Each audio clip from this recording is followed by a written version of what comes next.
And I always want to start with fact, because facts really matter before opinion. I've listened to Fode's opinion. I've listened to so many people, even the organizer of this event. They have opinions as well. On the 13th of June 2025, we all remember that Israel launched a surprise military strike on Iran and targeting nuclear facilities, I think ballistic missile factories and key military commanders, all of them eliminated. Iran, on the other side, retaliated with over 550 ballistic missiles and more than 1,000 drones. By June 22nd, United States entered the war. And what do? They strike 3 Iran most fortified nuclear sites. And after that, there was a fragile ceasefire that was brokered on June 24. And the entire world exhaled that, okay, now we can breathe. But that ceasefire was short-lived. We all know that. On the 28th of February 2026, this year, just I think 7 days ago, just 8 days ago or 7 days ago, thereabout, the US and Israel launched another attack, devastating joint operation. Israel called theirs Operation Roaring Lion, and the US referred to their attack as Operation Epic Fury. And that joint attack targeted nuclear infrastructure and also the very heart of Iranian state. They killed the supreme leader, Ayatollah Ali Khamenei, and also some other senior military commanders.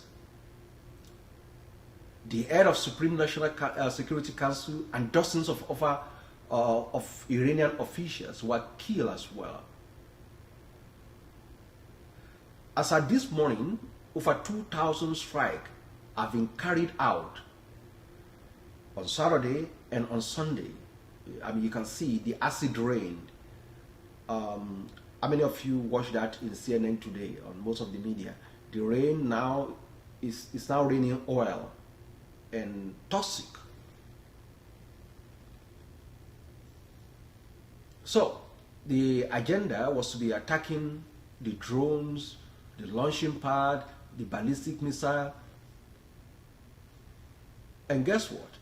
Iran also responded with Operation True Promise 4.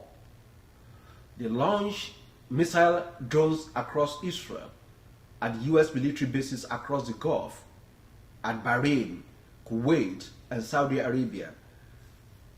I listened to Tucker Carlson this morning. He gave account of what has happened. He interviewed one guy, I've forgotten the name of the person. He gave the account of what happened in those military bases, that everything has been completely destroyed. So, and we've seen casualties across multiple Gulf states.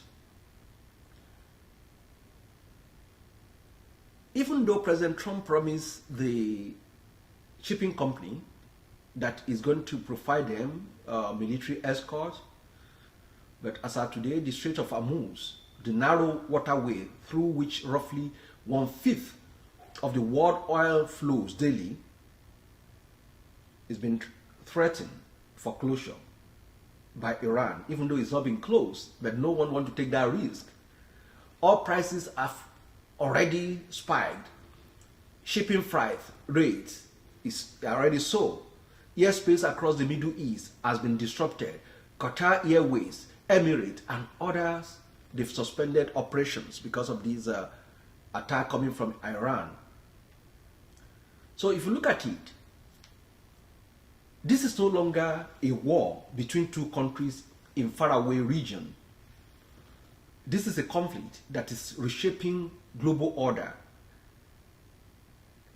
Unfortunately, I've not seen most of the people from Nigeria. I just want people to understand that Nigeria is not insulated from it. Because the moment that war happened, if you call people in Nigeria, Professor Tunde, the oil price has gone up. The price, the pump price, the how much they buy petrol for is more than 1,000 naira now. Yes. So for this, speak about some scenario.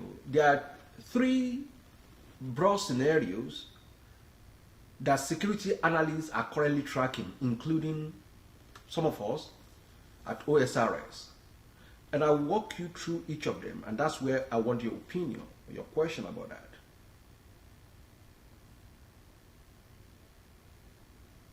Maybe the plan is a rapid regime collapse and transition in Iran. That was the Israel stated aim, because what Prime Minister Netanyahu called finishing the job, that's what he refers to. Collapse of the regime and transition. With Khamenei dead, Iran's political structure is under enormous internal pressure.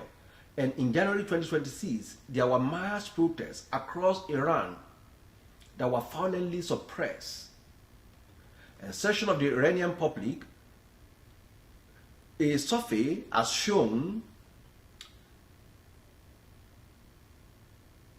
all of them, they've long blamed their own government for the war. So in this scenario, the Islamic Republic collapses under the combined weight of military strike, domestic oppression, and international isolation. And you have a transitional government that is going to emerge. Nuclear enrichment is altered and broader region recalibrate. This is the optimistic scenario, but it is also the most uncertain one, as we can see at this point in time, because we know that regime change from outside has a troubled history.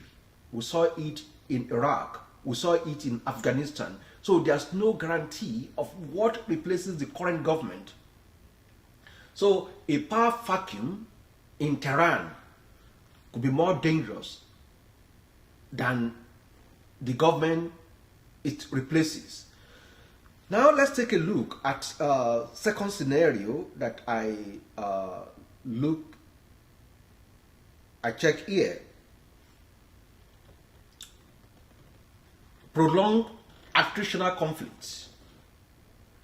Iran, despite massive damage, as at this morning, they've demonstrated it can still inflict pain, like Fuday just mentioned earlier on. It is hitting 27 US bases across the region. It has targeted Bahrain. I'm talking about Bahrain Airport. The US Navy Fifth Fleet headquarters has been fired with missiles. They have been firing missiles to Tel Aviv. Military analysts describe Iran as a wounded animal, constrained but still very dangerous. So if you look at this scenario, the war grind on for weeks or months. Iran does not collapse but fight, right? Leveraging its remaining missiles, drones, and cyber capabilities, because they have cyber capability as well. So the Gulf states like Saudi Arabia, UAE, Qatar, Kuwait, they will absorb the damage and pressure. Washington will negotiate. I mean, that's another scenario.